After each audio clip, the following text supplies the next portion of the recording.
नमस्कार दोस्तों, आशा करता हूँ आप लोग बढ़िया होंगे और मेरे लेक्चर्स को देख रहे होंगे। देखिए दोस्तों, अब तक हमने सेक्शन जो है 91 एंड 92 पढ़ लिया है। ठीक है दोस्तों, तो 91 92 पढ़ने के बाद ये वही हेडिंग चलिए, chapter 6 exclusion of oral evidences by documentary evidences, वही हेडिंग चल रही है। आगे आज 93 से पढ़ना स्टार्ट करते हैं। 93 से लेके आज अपना रहेगा 93 से 100 तक देखेंगे सेक्शन। ठीक है, इसमें है क्या, देखिए 93 से 100 आगे जब बढ़ेंगे तो हम देखेंगे दो तरीके की एम्बिग्यूटी के बारे में पढ़ेंगे। अंदर जो है, जो 93 से स्टार्ट हो जाएंगे वो 97 तक चलेंगे। Latent ambiguity and patent ambiguity के बारे में पढ़ेंगे। ठीक है, अब ये होता क्या है, देखिए मैं एक मोटे तौर पर बताता हूँ आपको। जैसे कोई डॉक्यूमेंट है, कोई डॉक्यूमेंट जो है कोर्ट के पास आया, तो कोर्ट ने देखा उसमें जो है कुछ कंटेंट्स लिखे होंगे उस डॉक्यूमेंट में, तो कोर्ट ने देखा कि उसमें कुछ एम्बिग्यूटी है,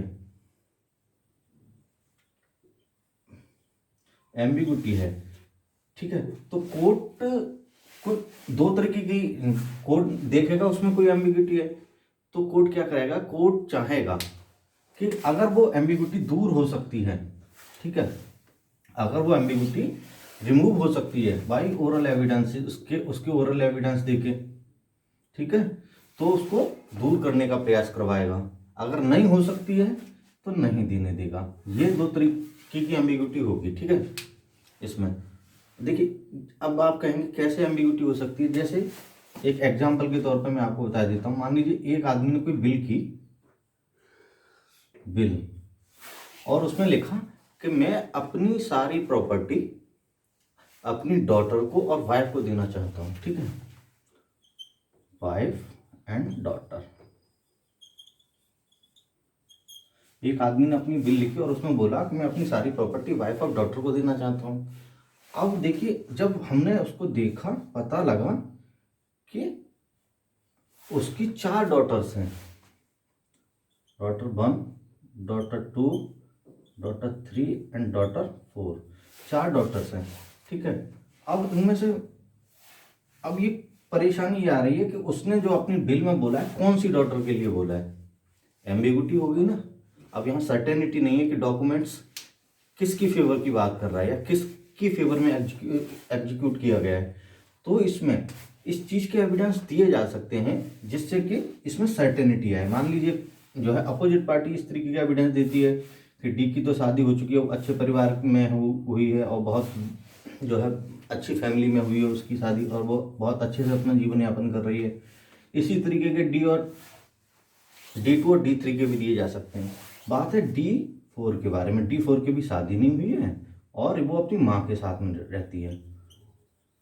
तो इस चीज के एविडेंस दिए जा सकते हैं जिससे कि उस डॉक्यूमेंट में सर्टेनिटी आ रही है।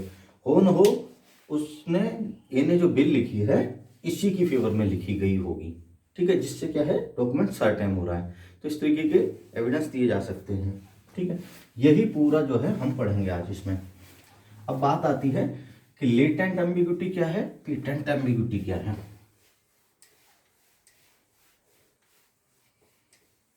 उसको जान लेते हैं पहले। ऐसा कुछ नहीं है उसमें जो समझना है। देखिए लेटेंट एम्बिग्यूटी, पहले पेटेंट को कर लो, दूसरा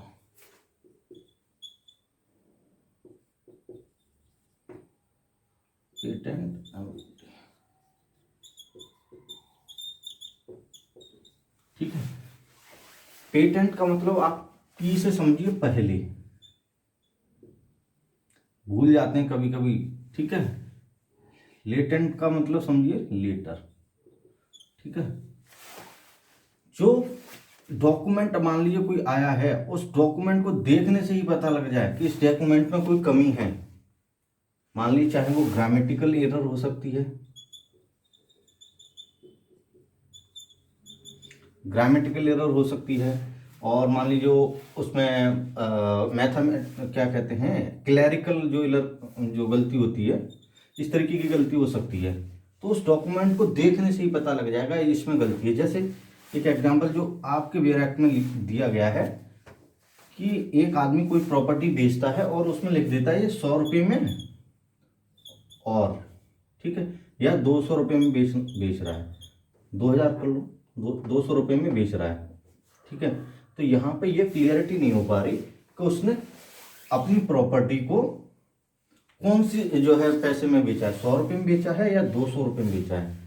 तो इसी को कहते हैं पेटेंट एम्बिग्यूटी, ठीक है। और इस चीज के जो है कोर्ट जो है एविडेंस देना या जो है ओरल एविडेंस देना, ठीक है, अलाउ नहीं करेगा। एक बार दोबारा सुन लीजिए, अलाउ नहीं करेगा। क्यों? इसमें मान लीजिए आप जो है इसको कब सुधार सकते हैं इस एम्बिग्यूटी को, या तो इसमें कुछ ऐड कर दें, इसको हटा दें, ठीक है, या इसको हटा दें, ठीक है। तो वो एक कॉन्ट्रैक्ट है, कॉन्ट्रैक्ट हो जाता है। तो कॉन्ट्रैक्ट में जो है नोवेशन के तरीके से ही जो है वो हो सकता है, ऐसे नहीं हो सकता। तो आपको ये ध्यान रखनी है, जो पेटेंट एम्बिग्यूटी है उसमें कोर्ट जो है एविडेंस देना अलाउ नहीं करेगा, क्योंकि वो अपने फेस पे ही जो है दिखता है कि उसमें कुछ न कुछ खराबी है। अब देखिए, एक होती है लेटेंट एम्बिग्यूटी। अब लेटेंट एम्बिग्यूटी क्या है? लेटेंट एम्बिग्यूटी ये होती है कि ये देखने में तो लगता है कि एकदम सही है, ग्रामेटिकली भी करेक्ट है और जो है उसमें कोई गलती नहीं है, लेकिन उसके फैक्ट को, उसमें जो लिखा गया है डॉक्यूमेंट में कोई बात लिखी गई, उसके फैक्ट को अगर किसी जो है सिचुएशन पे अप्लाई करते हैं या किसी दूसरे फैक्ट पे अप्लाई करते हैं जिसके लिए वो लिखा गया है, तो उसमें वो एम्बिग्यूटी पता लगती है। जैसे देखिए, इसमें बहुत जो वही एग्जाम्पल मैं दे रहा हूं जो आप लोगों को जो है वेयर एक्ट में बताए गए हैं, जिससे कि आपको समझने में आसानी रहे, ठीक है। देखिए इसमें कौन सा वाला है। हाँ, एक आदमी कहता है मैं अपना जो कलकत्ता में हाउस है मैं जो है तुमको देता हूँ, हाँ, ठीक। उसमें कुछ और तरीके से लिखा होगा, आप समझिएगा। आई want to gift my you, एक minute,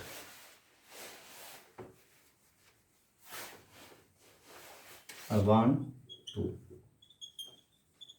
gift my house at Calcutta to दूसरे आदमी से कहता कि मैं आपको मेरा जो हाउस जो कलकत्ता में है, घर है, मैं आपको वो जो है गिफ्ट करता हूँ। लेकिन पता लगता है कि उसका कलकत्ता में तो कोई घर है ही नहीं, वो हावड़ा में है, ठीक है। हावड़ा मतलब वो कलकत्ता के पास में है, जस्ट उसी से लगा हुआ है। कहने का मतलब ये है, उसका इस चीज के एविडेंस दिए जा सकते हैं कि वो हावड़ा बोल रहा है। उसका मतलब ही ये है कि उसने जो जो गिफ्ट किया है या जो हाउस दिया है वो कलकत्ता के बारे में ही बोला गया है। ये है पेटेंट एम्बिग्यूटी, सॉरी ये है लेटेंट एम्बिग्यूटी। लेटेंट क्योंकि लेटर ही तो पता लग रही है उसकी जो है क्या उसमें क्या एम्बिग्यूटी है, बाद में पता लग रही है, जब उस सिचुएशन पे अप्लाई कर रहे हैं तब पता लग रही है। तो इस वजह से इसको कहते हैं लेटेंट एम्बिग्यूटी, ठीक है दोस्तों। और क्या रह जाता है इसमें, देखिए हो गया। अब आपको बताने वाली बात रह जाती है, सेक्शन की तरफ ही चलते हैं, सेक्शन 93। क्योंकि सेक्शन 93 क्या कहता है, सेक्शन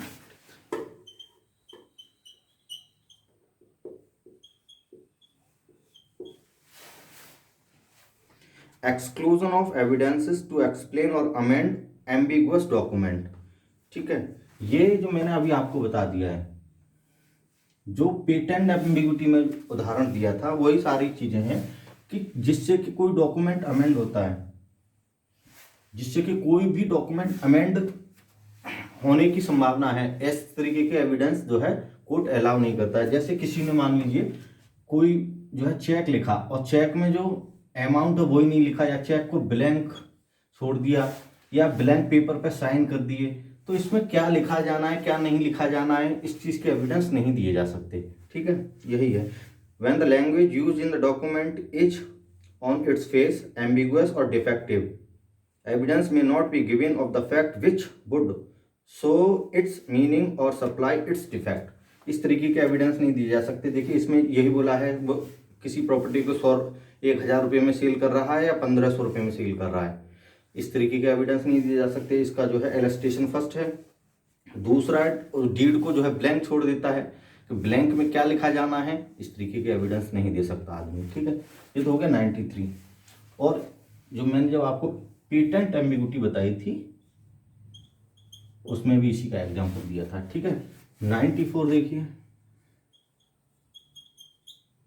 सेक्शन 94।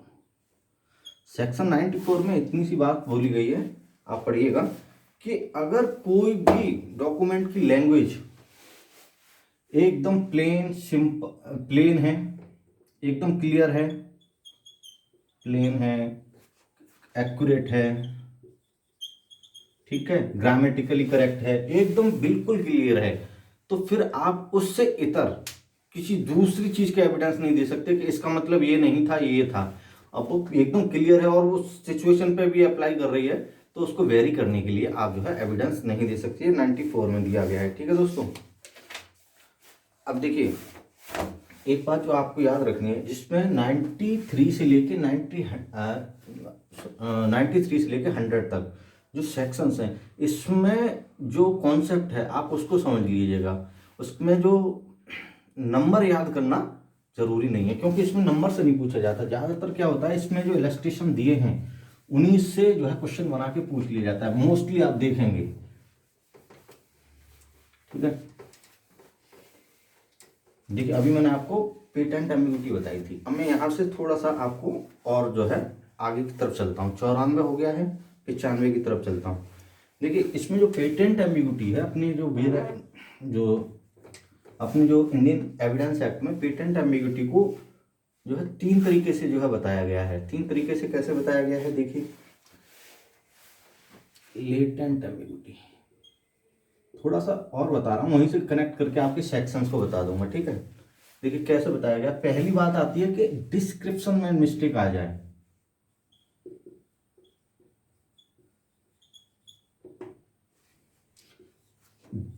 कोई भी अगर मान लीजिए कोई डॉक्यूमेंट लिख रहा है और उसके कोई जो डिस्क्रिप्शन लिख रहा है किसी चीज के बारे में, डॉक्यूमेंट के बारे में, उसमें कोई जो है एम्बिगुइटी है, ठीक है, तो वो है तो लेटेंट एम्बिगुइटी, लेकिन उसके लिए सेक्शन दिया गया है 95। देखिए क्या कहता है, पहली हो गई डिस्क्रिप्शन से रिलेटेड। ठीक है, जैसे अभी मैंने जो आपको दिया था एग्जाम्पल कि वो जो है देना चाह रहा था अपना, उसने डॉक्यूमेंट में लिख दिया था कि मैं आपको जो है कलकत्ता वाला घर देता हूँ, लेकिन देखते हैं कि कलकत्ता में उसका कोई घर नहीं है, हावड़ा में है, तो इस चीज़ के एविडेंस दिए जा सकते हैं। ठीक है, ये वाली बात लिखी गई है सेक्शन 95 में। ठीक है दोस्तों, ध्यान रहनी चाहिए। अब आइए 96 की तरफ। 96 सेक्शंस हैं ये। ठीक है, पहली होगी डिस्क्रिप्शन से रिलेटेड मिस्टेक। दूसरा है जो डिस्क्रिप्शन से रिलेटेड मिस्टेक ही है, लेकिन उसमें क्या है, डिस्क्रिप्शन जो आपने दिया है, डिस्क्रिप्शन जो दिया है 2 फैक्ट्स पे अप्लाई कर रहा है। अप्लाई ऑन 2 और मोर फैक्ट्स।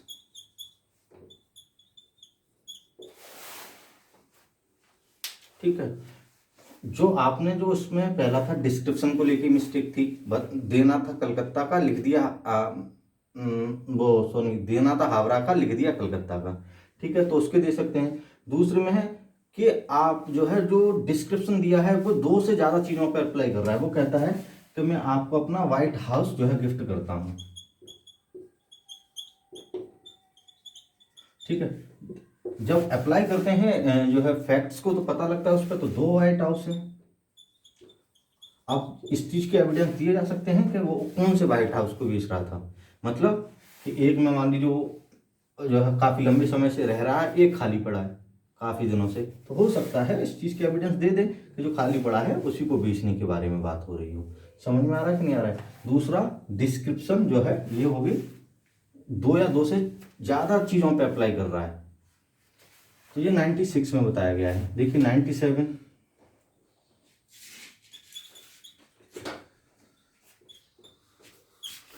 सेक्शन 97 में इतनी सी बात है कि जो डिस्क्रिप्शन जो दिया है उसने,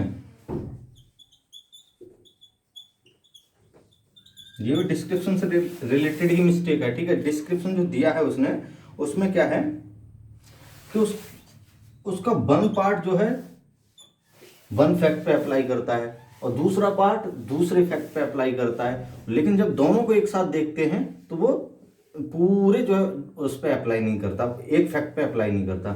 जैसे कि मैं ऊपर लिख देता हूँ, नीचे दिखाई नहीं दे रहा होगा, इधर लिख देता हूँ, ठीक है। जैसे कि वो कहता है कि मैं आपको जो है अपना जो है घर बेचना चाहता हूँ जो बाई की पोजीशन में है, ठीक है। देखते हैं कि बाई के जिस घर को वो बोल रहा है, मान लीजिए वो कहता है कि मैं आपको आगरा वाला घर बेचता हूँ, आगरा वाला घर बेचता हूँ जो बाई की पोजीशन में है। पता लगता है कि आगरा में जो घर है वो बाई की पोजीशन में नहीं है, या बाई की पोजीशन में जो घर है वो आगरा में नहीं है, ठीक है। तो इस चीज का एविडेंस दे सकता है कि वो किसकी बात कर रहा है, क्योंकि यहाँ पे डिस्क्रिप्शन जो है एक पार्ट एक फैक्ट पे अप्लाई कर रहा है, दूसरा पार्ट दूसरे फैक्ट पे अप्लाई कर रहा है, दोनों एक चीज पे अप्लाई नहीं कर रहे हैं, तो इस चीज की भी एविडेंस दे सकते हैं। तो आपका सेक्शन हो गया 97 तक। इसमें कुछ नहीं है, एक बार बेरक पढ़िए और जो है जो मैंने जो लेक्चर दिया है इसको देख लीजिएगा, फिर आपको क्लियर हो जाएगा। लेकिन इससे क्वेश्चन काफी पूछे जाते हैं, इसके इलस्ट्रेशन वगैरह से काफी क्वेश्चन पूछे गए हैं दोस्तों।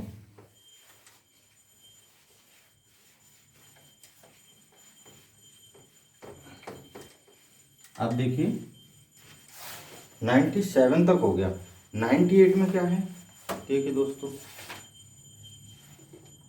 98 में यही है कि अगर मान लीजिए कोई evidence as to meaning of eligible characters, अगर मान लीजिए कोई एलिजिबल करेक्टर्स हैं जो एलिजिबल का मतलब होता है जो अपठनीय, जिनको पढ़ा जा सके, उस चीज़ के एविडेंस दे सकते हैं, ठीक है। कोई चीज़ जैसे शॉर्ट हैंड में लिखी गई है तो उसका क्या मतलब आप तो बता नहीं पाएंगे, कोई जो है समझदार आदमी बता पाएगा, ठीक है। और मान लीजिए कोई चीज़ ब्रेल लिपि में है जो अंधों के लिए होती है, उसमें कुछ लिखा गया है, उस चीज़ की जो है कि वो उसमें क्या लिखा गया है, इस चीज़ का एविडेंस दे सकते हैं, इसमें कोई बड़ी बात नहीं है, ठीक है। और अगला रह जाता है 99, सेक्शन 99। सेक्शन 99 में भी 99 में देखिए जिस बात को हम बता चुके हैं, ये सेक्शन 91 एंड 92 में जो चीज़ को डिसाइफर करते हैं या कंटेक्स्ट से निकालते हैं या कहें या रीड बिटवीन द लाइन्स करके निकालते हैं, वही बात इसमें लिख दी गई है। देखिए कि जो पार्ट, मान लीजिए कोई डॉक्यूमेंट 92 में बताया था कि जो पार्टी टू द डॉक्यूमेंट्स हैं या लीगल रिप्रेजेंटेटिव हैं वो एक दूसरे के खिलाफ एविडेंस, ओरल एविडेंस नहीं दे सकते, ठीक है, ये बताया था, देखिएगा 92 में, ठीक है। लेकिन जो थर्ड पार्टी है जो वहां पे जो है उपस्थित थी या डॉक्यूमेंट बनाया है या किया गया है, उसके कंटेम्प्रेरी जो जब वो बनाया गया था डॉक्यूमेंट, उसके एविडेंस दे सकता है। देखते हैं, person who are not party to the document or their representative in interest may give evidence of any fact tending to show the contemporaneous agreement bearing the terms of the contract।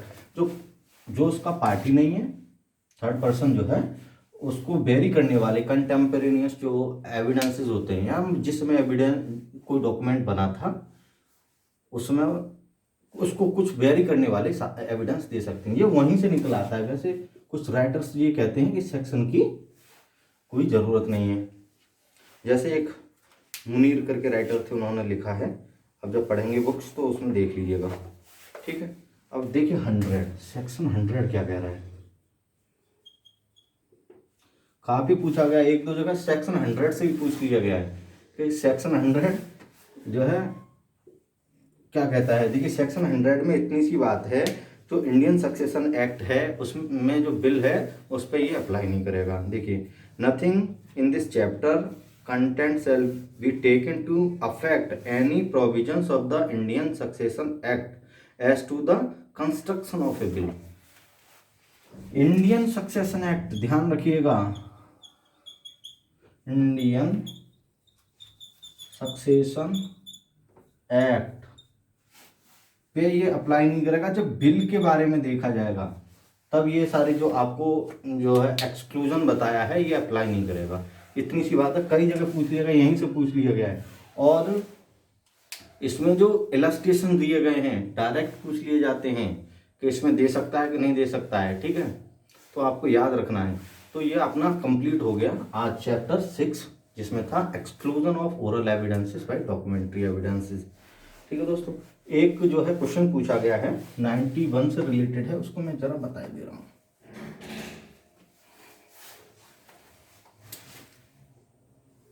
Previous video में जो था उसी से related है।